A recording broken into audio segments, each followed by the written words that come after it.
There's a new AI translation service going on for sponsor brand ads on Amazon. So I tried to create a usual sponsor brand ad, and I saw this optimize your headline, which is okay. It was there from the first place. But what I've noticed is that when I typed in the headline, jump rope for ugly men. It's just an example, no worries. I saw this like because the ad will display on Amazon Germany, the headline will be translated to German, which is super cool. But not only that, when you click to learn more about it, you actually realize that it's not only for headlines, it's actually going to translate your whole video.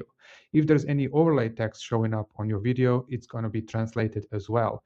And because there are constraints due to reading speed and space, the AI may summarize the content of the subtitle to preserve the actual meaning, and not to skew anything, which is pretty cool. This is something really exciting. By default, you're automatically opted in to use this and use this translation because if you uploaded a video which is in English language and you want to show it in Italian marketplace, you're automatically like decided to use this translation service.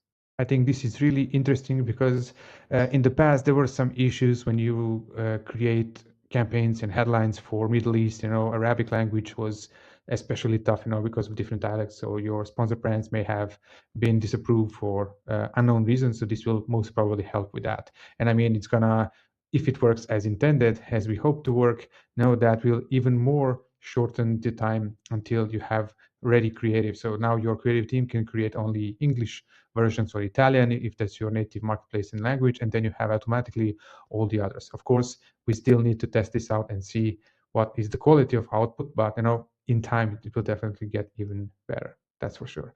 Let me know if you have any additional questions, and see you tomorrow in the next video. Bye bye.